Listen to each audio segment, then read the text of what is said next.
ये तिलमिला गए कि कोर्ट ने अगर कह दिया कि राष्ट्रपति और राज्यपाल संवैधानिक पोस्ट होती है और वो एक समय सीमा तक ही संसद और विधानसभा के उसको रोक सकती है। देश में पहली बार हो रहा है कि कोई लोकतंत्र में संसद और विधानसभा अगर कोई बिल पारित कर देती है तो उसको राज्यपाल और राष्ट्रपति एक समय सीमा के बाद में नहीं रोकें, ये कहने पर भारतीय जनता पार्टी और भारतीय जनता पार्टी के बड़े बड़े दिग्गज उसका विरोध कर रहे हैं। तो आप समझ सकते हो कि वो लोकतंत्र को कितना मानते हैं और संविधान को कितना मानते हैं। इससे बड़ा दुर्भाग्य कोई देश का हो नहीं सकता। हम यही बात कह रहे थे कि इसीलिए कह रहे थे कि ये संविधान को मानने वाले नहीं है, ये तानाशाह हैं। मुख्यमंत्री जी केवल स्वयंभू भागीरथ बन करके कभी तो शेखावाटी में अपना आभार प्रकट करवा रहे हैं, कभी देवदर्शन यात्रा कर रहे हैं, और पहली बार 70 साल के इतिहास में देखा होगा कि कोई मुख्यमंत्री कार्यालय सरकारी कार्यक्रमों ये डाले कि मेरा स्वागत यहाँ होगा, मेरा स्वागत यहाँ होगा, मेरा स्वागत यहाँ होगा। सरकारी कार्यक्रम बना दिया अपने स्वागत कार्यक्रम को।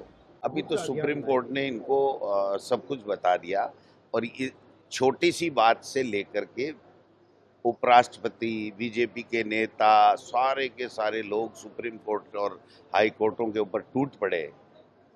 ये तिलमिला गए कि कोर्ट ने अगर कह दिया कि राष्ट्रपति और राज्यपाल संवैधानिक पोस्ट होती है और वो एक समय सीमा तक ही संसद और विधानसभा के उसको रोक सकती है, तो ये टूट पड़े। ये पहली बार हुआ है, देश में पहली बार हो रहा है कि कोई लोकतंत्र में संसद और विधानसभा अगर कोई बिल पारित कर देती है तो उसको राज्यपाल और राष्ट्रपति एक समय सीमा के बाद में नहीं रोकें, ये कहने पर भारतीय जनता पार्टी और भारतीय जनता पार्टी के बड़े बड़े दिग्गज उसका विरोध कर रहे हैं। तो आप समझ सकते हो कि वो लोकतंत्र को कितना मानते हैं और संविधान को कितना मानते हैं। उलट ये होना चाहिए कि उनको ये कहना चाहिए कि साहब, जो संसद लोकसभा में बिल पारित करती है वो रुकना नहीं चाहिए, वो जाना चाहिए और तुरंत लागू जनता में होना चाहिए।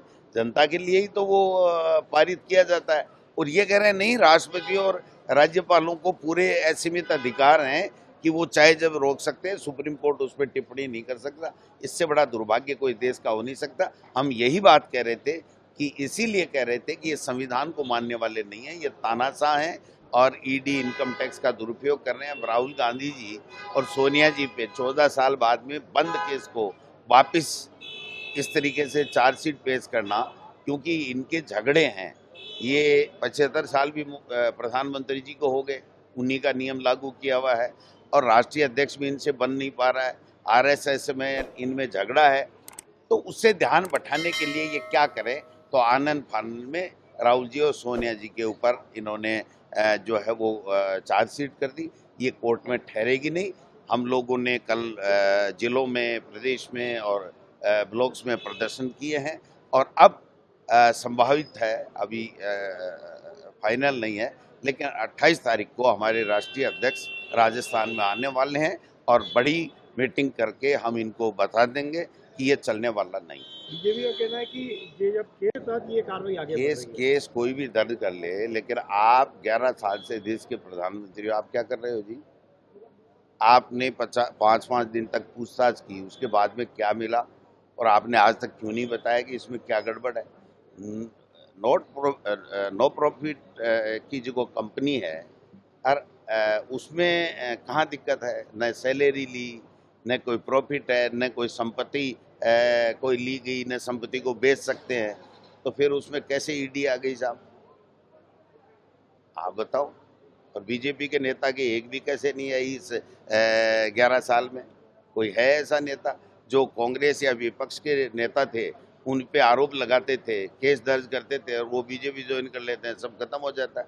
तो ये पूरी तरीके से जनता के सामने प्रमाणित हो चुका है कि ये लोग बाग एजेंसियों का दुरुपयोग करके तानाशाही से सरकार चला रहे हैं। मुख्यमंत्री जी के बारे में मैं क्या कहूँ, ज़्यादा पूरी जनता अब तो जान चुकी है प्रदेश की कि मुख्यमंत्री जी केवल स्वयंभू भागीरथ बन करके कभी तो शेखावाटी में अपना आभार प्रकट करवा रहे हैं, कभी देवदर्शन यात्रा कर रहे हैं।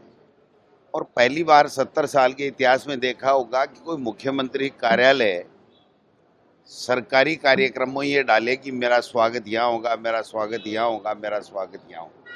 पार्टी के कार्यकर्ता, पार्टी के नेता डालते हैं कि हमारा नेता आ रहा है तो हम यहाँ स्वागत करेंगे, लेकिन वो तो सरकारी कार्यक्रम बना दिया अपने स्वागत कार्यक्रम को।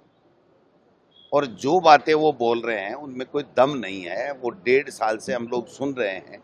विधानसभा में उन्होंने फरवरी 2024 में कहा था कि 4 महीने में डीपीआर बनेगी। 17 फरवरी थी शायद वो डेट, कि 4 महीने में डीपीआर बनेगी और यमुना जल आएगा। वो डीपीआर बनी नहीं। अब कह रहे हैं वो अफसरों के साथ मैं मीटिंग करूंगा। अरे तो भाई, मुख्यमंत्री का अफसर के साथ मीटिंग करना कोई बड़ी बात है क्या? वो तो रोजाना ही होती रही होंगी। लेकिन आपकी डीपीआर कहाँ है? आपका इसका बजटरी प्रावधान कहाँ है?